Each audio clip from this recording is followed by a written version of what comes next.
Welcome to Get Your Goal with Paula B. I'm your host, Paula B. I'm a weight loss and menopause expert, certified life coach, and author of the book, Mind Over Menopause. On this podcast, we dive deep into the mindset tools and proven Get Your Goal formula that will help you lose weight for the last time. Are you ready to get your goal? Me too. Let's go. Hello, goal friend. Welcome to episode number 302, How to Choose Your Goal Weight, aka what's a healthy weight? You guys, I went back and forth on this one. Actually, not even back and forth. That's not true. That's a lie. I'm lying. Sorry. What a terrible way to start the podcast. I had the title for this one, What is a Healthy Weight? The whole time it was on my idea sheet, the whole time I was making the outline, the whole time I was thinking about this, I was like, what's a healthy weight? Let's talk about healthy weight. All right, let's go, healthy weight. And then maybe 10 minutes before I was about to start recording, I'm like, nobody ever asks me that question. And I try really hard. I mean, my goal as your goal coach, your weight loss goal coach, is to help you actually answer your questions so that you can move forward on your weight loss journey. And I think of it as my job to give you the information and the strategic processes and give you a pep talk sometimes and show you the mindset and all those kinds of things. I want to actually help you. And the fact of it is, if I'm answering a question that you wouldn't have ever asked, it's not very helpful. I get asked all the time, how do I choose a goal weight? What's a good goal weight? How do I know when I've reached my goal weight? All kinds of questions about that phrase, goal weight, because, I am a goal coach and I'm a weight loss coach. So those words definitely go together. I notice, though, that when I'm talking to you, I do like to phrase it as a healthy weight. So I am going to be bringing in a little bit of that conversation today, too. In fact, what we're going to do is we're going to talk about, first of all, why you need some sort of a goal weight. Then we're going to talk about what you might do to choose a goal weight.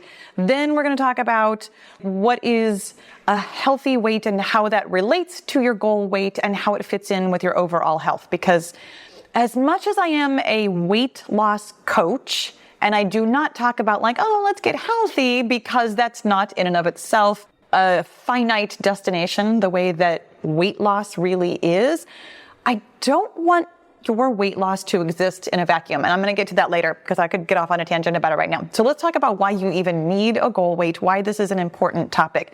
The truth of it is, your brain, smart as you are a smart cookie, and also your brain still has a lot of the functionality that we all had as cave people. Let's be honest. Here's the thing about your brain. There are some functions that are still operating on a very, very, very basic level, and this is one of them. I like to think about treating my brain as though it is a toddler, and really specifically one of my toddlers when I had them. My kids are in their 20s now. But my oldest has a very, very, very particular way of taking everything I say. He's gotten a little bit better and he's listening possibly in the other room right now. So I'm going to be really nice about what I say. But especially when he was a child, he took everything I said just super literally. If I said 5 minutes, he would start looking at the clock. Even when he was tiny, he understood time so early. So, he really took me literally for every single thing I said. And I don't know if that's super common with all toddlers. When I was a preschool teacher, I felt like some kids were a little bit more savvy than others. So I'm just going to leave that where it is. My particular toddler could understand very specific instructions and wanted to follow through on those very specific instructions exactly the way they were spoken or written or conveyed to him. So your brain is very much like that. Your brain needs a destination. When you set off on your weight loss journey, it's okay to be a little bit vague as you get started, because lots of us really don't know. You know you're losing. You know you want to lose. It's okay to be let's kind of see what I can even do to get moving. I'm not going to tell you that you have to know the exact number the day you get started, or else you can't possibly lose any weight at all. What I will tell you is that at some point in time on your journey, you will stall out if you don't know where you're going. It's a lot like getting in the car and being okay, I know I'm heading to, let's say New York City, because I live in California. So I could drive east for a long time before getting into the weeds of, okay, at some point I need to know where New York City actually is. Like I know I got a lot of country between me and there, but at some point in time, I need to figure out exactly which highway I'm going to get on to go to my exact destination. And even within the city, I don't actually know how many square miles it is. I'm not even going to guess. Point being, I need to know like what, I don't know, theater I'm going to, or hotel, or landmark I'm going to. So that's the kind of day I'm having. Thank you. Thank you for me being the kind of girl who doesn't always know what words I'm using. In any event, at some point in time, you need to know where you're going. So your brain will need, at some point in time on your journey, some very specific instructions, which means that you do need to pick a number. There's another conversation to be had here about how your goal weight is not as specific as a destination as I am offering to you right this second. The truth of it is, as a biological specimen, I highly recommend that you actually consider your goal weight a range of somewhere between 3 and 5 pounds up and down of a specific number. Like, have a number, but know that your body is going to fluctuate the way that it has been fluctuating. If you weigh yourself at all, you know your body fluctuates constantly. I mean, on any given day, you could be up or down 3 pounds, and it has nothing to do with what you've eaten. It's all about your body's processes. So I offer you that giving yourself a goal weight with a goal weight window of like at least 3 pounds on either side. And honestly, it's a little bit more comfortable to have like 5 pounds on either side, just so that you can stay there, consider yourself successful, consider yourself done, not thinking that you have to, lose weight again or anything like that. So having a destination is going to be really important for your brain. Otherwise, if you're still stuck in that mode of you're kind of thinking like, well, I want to lose maybe 10 pounds, but it'd be okay if I lose 5. But honestly, my doctor thinks I need to lose 40, but I don't really know if I can get there and stay there. At some point in time, your brain will be like, well, are we done? Is this it? So it'll stop you from losing any more weight until you make a decision. So having a goal weight in mind is not going to stop you from getting moving, but is going to stop you from getting there if you don't know where there is. Okay, here's what you might do to choose your goal weight. Lots of us have a real struggle with this one. And I will tell you, for me personally, this was not my area of struggle. I picked a number and I never thought twice about it. I think sometimes about how oblivious I actually am about a lot of things in a lot of ways. Well, that's a bigger conversation. But really specifically, I never second guessed my goal weight. Just never even thought about it. I picked a number that I had weighed before, and it never occurred to me that I couldn't weigh that weight again until I got there, and then I really struggled to keep it off. Like, my problem, and I feel like I've told you this part of my story before, my problem was that I gained and lost weight so many times. I knew I could lose weight. Like, I never suffered from any struggles of, oh my gosh, what if I can't lose the weight? I knew I could.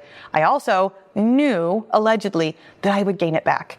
I really, truly did not worry about getting to the goal, but I also really didn't think that goal was a final destination. I really thought that I would just gain it back. So what I will offer you is that when you are choosing your goal, your best bet is to simply pick a number that you like.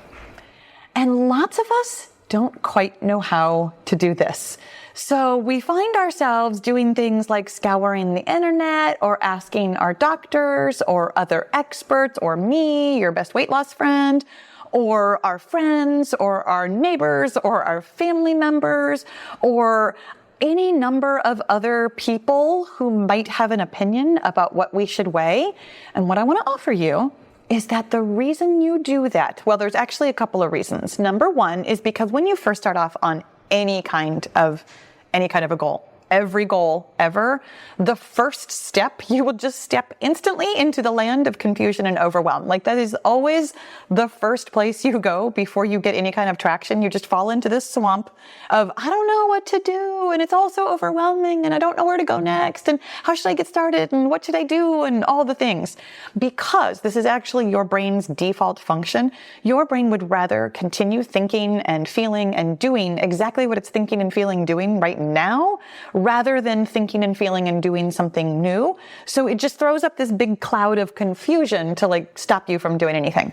Also, akin to that is this fear that we all have of getting it wrong. And I say all, and I don't know if that actually applies to everybody.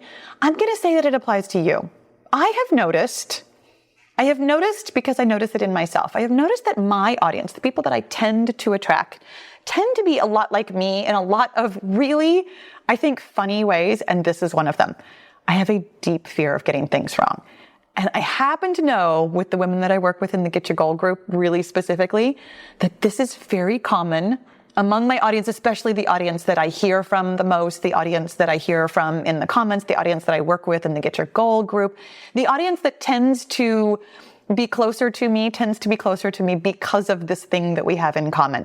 I don't like getting it wrong. I don't like the red pen. I don't like getting the A-. I don't like not getting my gold star. I really deeply love to follow rules. Right up until I don't. That's a whole nother side of my personality that I think you also probably totally agree with. It's like, yes, give me rules and then I'll break the ones I don't like. Right? So we have this thing about give me the rules so I know whether or not I want to follow them. And here's what I want to tell you. There isn't a rule. There just isn't. And this is maybe one of the hardest things about being a human, is that we think that there should be rules for everything because we would really like them. We would like some parameters so that we can feel safe and cozy. And yet there aren't any. And that's why it feels so offensive when some people don't follow them, because we think there should be. But also, we don't really have rules either. You can do anything. You can weigh anything. What do you want to weigh? And knowing that you are instantly going to be plunged into the swamp of confusion and overwhelm, and also you have this deep fear of getting it wrong, here's my really, I'm going to call it unpleasant advice for you. It's good advice. It's the advice that's going to move you forward, but you're not going to love to hear it. This is my job. This is my job as your personal goal coach best friend, is I get to tell you things that sound like tough love, and sometimes they sound really mean, but they're always helpful, or they're always intended to be helpful. Let me put that caveat on there. Sometimes you don't hear it that way. And that's totally okay. I promise you that I am always coming to our conversations with love and with so often such a deep understanding, because I've been there. Like, I know how hard this is. I have felt this feeling that I'm about to offer to you. You can feel confusion and recognize that it is a feeling that you are creating for yourself. And I don't mean that in a blamey way. Again, I'm saying this nicely. I'm saying this with love. You are creating confusion for yourself because you have a human brain. Your human brain would rather stay the same. And so it throws questions at you and thoughts at you that create a feeling of confusion. But you can feel that, and you can recognize that it's yours. You can also feel overwhelm. Confusion and overwhelm, I don't find to be the ones that you're going to be resistant to. It's this next one, the feeling of being wrong. You getting squirmy just listening to me say that, or watching me say that? By the way, I forgot to tell you, this one's on YouTube also. If you're just listening to the podcast, you can come see me. You can come watch my face. You can see how much I love you while I'm telling you to feel the feeling of wrongness. It is, I'm going to call it shame adjacent. It's not necessarily like that deep shame of I am wrong as a human being, but it's that embarrassment of I did something wrong and somebody is judging me, even though literally nobody is judging you. Or, I mean, actually more literally, everybody's judging you. That's a conversation for another day. Everybody's brain is actually hardwired to judge all the time. It's why we judge other people. It's why we judge ourselves. Yeah, other people are judging you, but also they're only thinking about themselves. So your opinion of other people's judgment of you is really just your judgment of yourself. The only person who could ever tell you that you are wrong is actually just you. It's all coming from inside the house. So when you just feel that feeling and recognize it as your own, recognize it as a creation of your own making, this feeling comes from your thoughts, because all feelings do, and you can feel it. So, having given you that homework, enjoy it, and let's move on to the actual practical part. Because honestly, here's the thing. The only thing standing between you and choosing a goal weight is these feelings. This is actually the only thing standing between you and like anything you want in the world is an uncomfortable feeling that you'd rather not feel. So, having felt confusion and overwhelm and wrong, let's move on to actually choosing your goal weight, because it'll really help you get to your goal, which is what we want, right? So, here are some of the things that you might consider. I picked the weight that I was in high school. I know that sounds so funny, but when I was in high school, I actually thought I was fat because, teenage girls, right?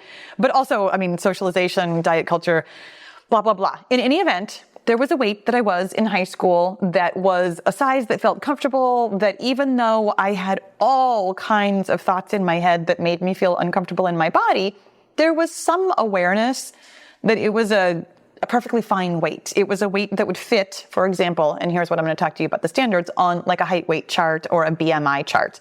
Those are the ones that are pretty common and that I will refer you to, with the caveat of understanding that because there's a range, there's no such thing as a wrong number within that range, or even outside of that range, because again, coming back to our conversation about how you really truly can't be wrong, but having given us some kind of a range of what would be considered a healthy weight or a goal weight, understand that you don't have to be at the bottom end of that range. Like, you don't have to be the bottom number.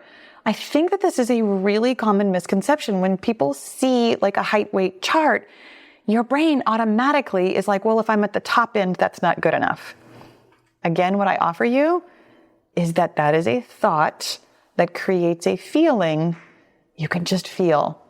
God, right up there with feeling wrong, they're not good enough. Wow, you're so enjoying this conversation that we're having today, aren't you? But recognize that when you see a range of number, that your brain automatically picked a number and it thinks that the other ones are wrong, but that's a thought. You can be anywhere in that range that you want to be. I'm also going to suggest something in the realm of waist circumference. The standard for a waist circumference is your height in inches. It's half of it. I don't know. I could have looked that up. I've always heard that given as an inches thing, and I don't know if centimeters would be the exact same. It seems to me like it should, because it's half of your height, so it shouldn't matter what the measurement is. Can somebody smarter than me confirm that? Because I don't actually know that. I've always heard it in inches because I live in America. We talk in inches. I understand inches. I don't actually know if that would translate into other measurements. I'm going to walk away from that one right now.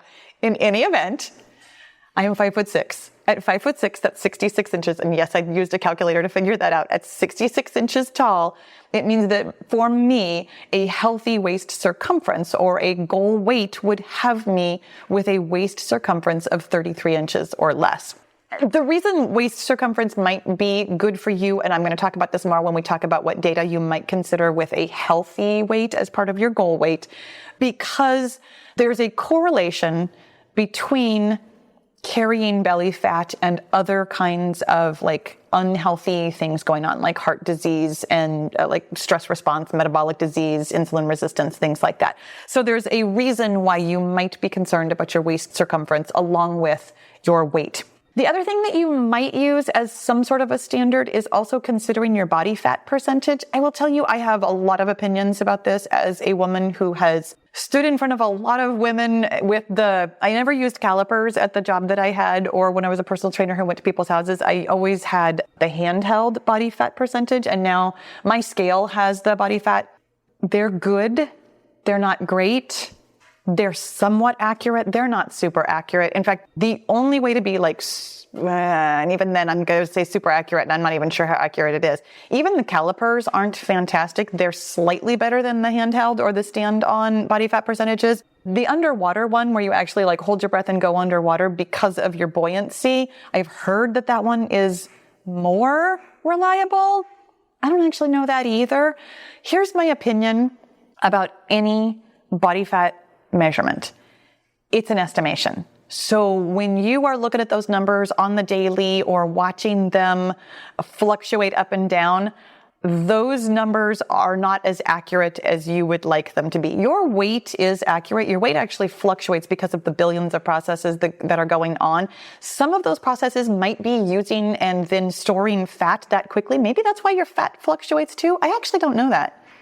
I'm going to put a pin in that one and actually look that one up to see whether or not your body fat fluctuates as much as your weight because of your body using it and storing it constantly. I don't know that. That's a good question. Thank you for asking.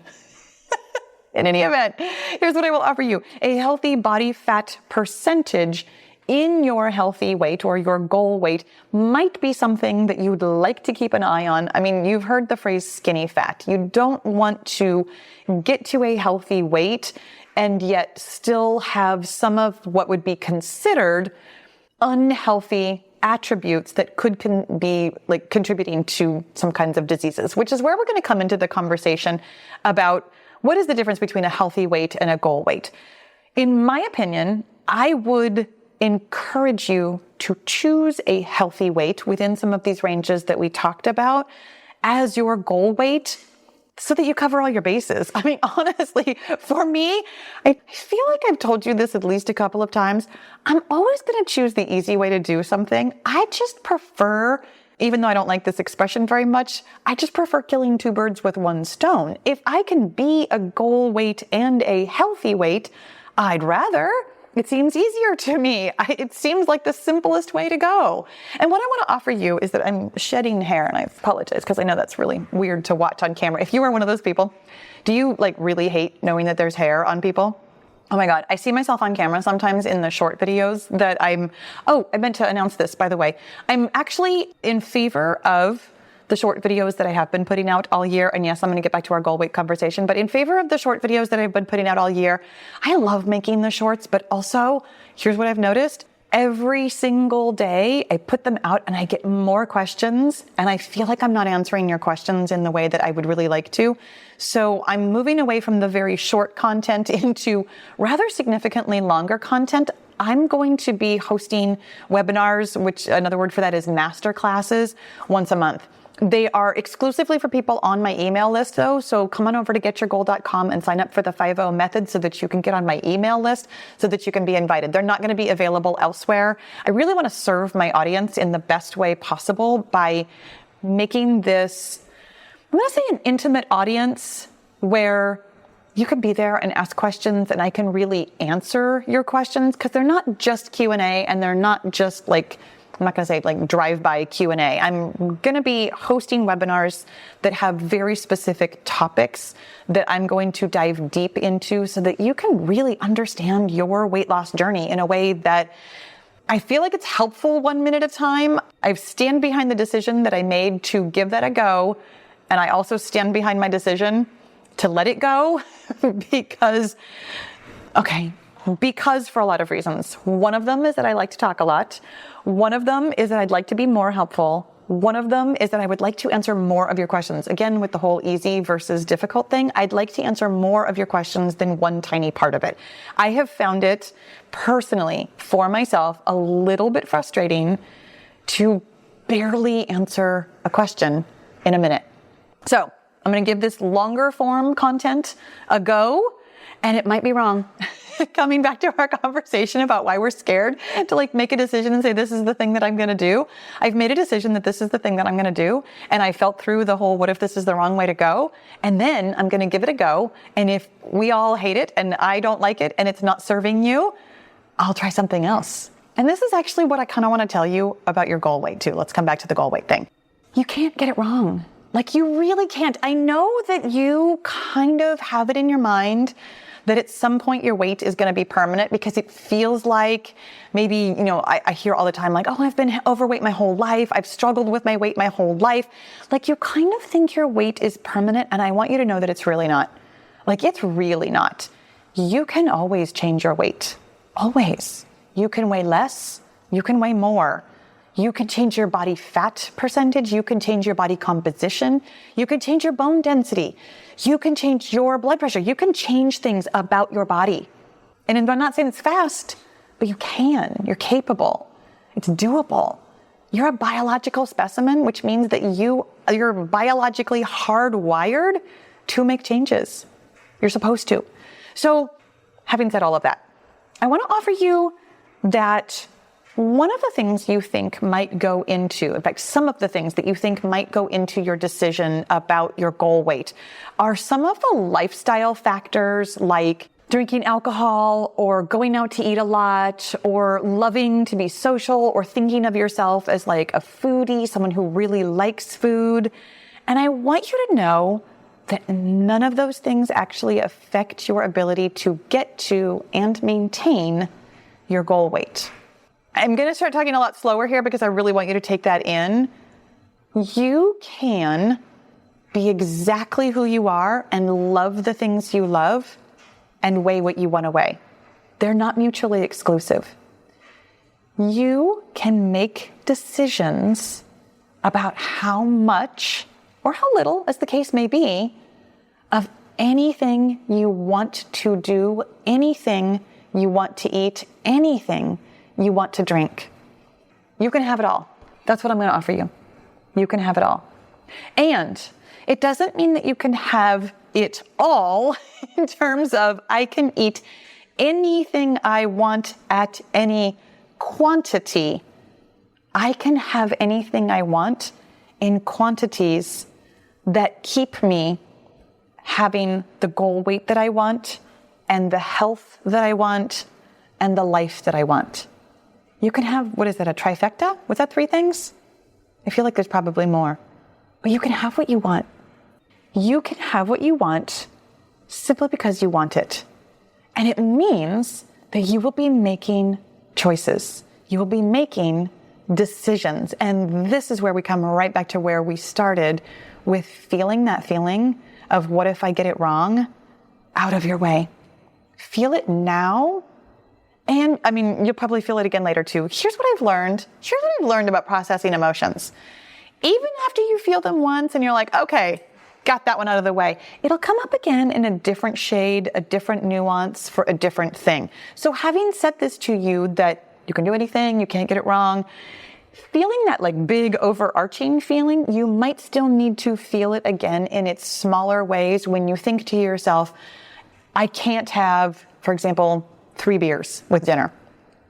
I don't know why that was my example, but it is. It's out there. Here we go. You can. You're not wrong for that. And having that doesn't preclude you from having what you want. That constant feeling like you're misstepping, like you're getting it wrong, you could just feel that feeling and make choices. It actually, I promise you, feeling your feelings, processing through your emotions will make decision making and make this whole prioritizing thing that I offer you as the solution. It will make it so much simpler because your brain won't be clouded with that worry of wrongness. That low-grade worry about getting it wrong, it stops you from making a lot of decisions in your life, just so you know. Spoiler alert. Once you get that up and out of you, you'll have the brain space to really think, what's the priority for me? What do I want? And having said that, I offer you that part of what you want might be getting in this whole healthy weight range as your goal weight, which means that you might want to consider more than just your weight as some of your parameters for what's healthy. A healthy weight is part of being healthy, which is why I suggest that as your goal weight. But putting all the pressure on, okay, if I'm this weight, then that means that I'm healthy, I tend to argue with that one because I prefer to think of my weight as being a range of things that I can look at and a range of things that I can work on and a range of standards that I can meet so that I get a little bit bigger picture and none of the single numbers feel like, I'm going to say life or death, even though that's maybe not the best turn of phrase for this particular conversation, but it doesn't feel so important, so much pressure to like get to this weight. Like that's the one and only thing that everything is riding on. For me personally, I love being a healthy weight. I do kind of pay attention to the waist circumference thing. It's not my main factor. I don't measure my waist very often, but I do occasionally just to make sure that I'm still fitting within what I consider my healthy range. I don't check my blood pressure at home, but well, actually that's not true. when my son just recently got his paramedic license. And so he was checking my blood pressure a lot, like when he was doing his EMT school, and then not as much now that he's like working on an ambulance and doing paramedics actual stuff. But it was super fun when he would like check my blood pressure more often. So I have the equipment. I'm capable. I have a licensed professional who can do it for me. But it's not something that I personally worry about very much. I've never had a history of high blood pressure. I mean, I have history in my family, but not me personally. So it's not something that I keep an eye on any more regularly than my regular doctor's visits. I also love to notice my resting heart rate. That's the one that I have access to quite literally on my wrist most of the time when I'm wearing my watch. But I keep the data for my resting heart rate because I do consider that to be one of the factors where I know where my stress level is. It's much more so than like how healthy am I overall. It's how much stress am I feeling this week, this month, like what's going on in my life right now is really the question that answers. I also keep an eye on my VO2 max. I mean, as an athlete, that is something that I pay attention to. I find it very interesting that even though I am doing rather significantly less and different work, that my cardiovascular health is actually still excellent. And I'm really pleased about that because it is something that I care a lot about. I also keep an eye on, again, I don't find this to be completely accurate, but I keep an eye on my bone density and my muscle mass because my smart scale gives me those numbers. I look at those numbers. I don't put a lot of stock in exactly how accurate they are, but it is something that I pay attention to because especially this year as I'm working on strength training goals, I am really enjoying watching my muscle mass go up. It's been super fun. So what you might consider, and I have specific performance numbers. I will tell you, I don't have a lot of specific performance numbers in my life right now. I used to like live and die by my running speeds, and now I'm like, oh, yeah, I went for a little trot the other day. So I don't have nearly as many like specific performance statistics that I pay attention to, but you might, and I throw that out there as something that you might want to consider as part of your overall healthy lifestyle goal weight conversation. The thing that I will offer you, and this really kind of gets into the weeds of me going off on a tangent. So I'll just offer it to you quickly and I will try really hard not to go off on a tangent. But some of the statistics that you really don't need to pay attention to, you really don't need to pay attention to your daily steps. You just don't. It's wildly unnecessary. It is not your best indicator of health. It's an indicator of what you're capable of doing, but it's not your best indicator. It's really, really not. Aiming for some kind of artificial step goal doesn't actually tell you about your heart health. It doesn't actually tell you whether or not you're losing weight, if losing weight is your goal. It doesn't actually tell you about the things that could be more important to you. As a number, it might be fun. It might be like interesting way to think of motivating yourself to, close your rings and things like that. But understand that in and of itself isn't necessarily helping you get to things that matter. So paying attention to what matters and then having numbers that are just for fun, totally okay. I mean, I think all the time about having like a subscriber goal on YouTube. For the longest time, I had subscriber numbers. Like I wanted to get to 100,000. That was super important to me. And the fact of it is that 100,000 subscribers is literally just a vanity number. It has nothing to do with revenue. It has nothing to do with how many people are watching your videos. It has nothing to do with actually helping people, if that is your goal, which of course it is mine. Like it was just a number. It wasn't helpful at all. So knowing what's getting you to your goal and what's not is going to be really important here. And then I offer you also your alleged calorie burn. I know a lot of people get really interested in those numbers. I get questions on the daily, how many calories does this workout burn? The truth of it is, A, you can't really know, and B, it really doesn't matter. Calories in, calories out doesn't work for menopausal women. Our bodies work differently. Our bodies work on a whole nother level. We have leveled up. Here, we're at level 50. Or more, and our bodies just don't operate like that anymore. Your body needs to prioritize rest in a way that your burn is inconsequential. It really, really is. So that, again, I'm not going to go off on any tangents or get involved in any weeds, even though I totally did. But there you go. So my friend, let's come back. Let me ask you the question that we started with. What parameters do you want to pay attention to? What goal weight do you want to get to? Here's what I'm going to offer you.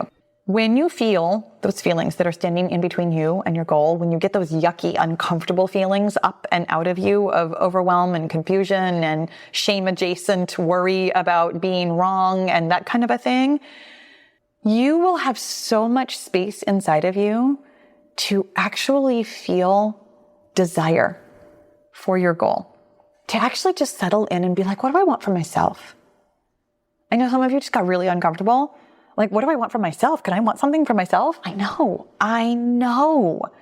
That's why we get those uncomfortable feelings up and out, so that we make space for self-love, for desire for self, for a desire for something that we want just because we want it. You might take all of these standards into consideration, and you might take none of them into consideration. And I offer you that that's fine too. You can want what you want. In fact, please do. Please tap into that feeling of wanting something for yourself simply because you want it. It's a beautiful expression of your love for yourself to give yourself the gift of your goal in the form of a goal weight as part of whatever bigger picture you want for your life.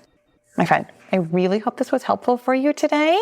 Thank you for coming along on this wild ride, and I will see you again next week. Thanks for listening. Be sure to leave a rating and review so other women of a certain age can stop struggling with the scale and start loving their menopausal bodies.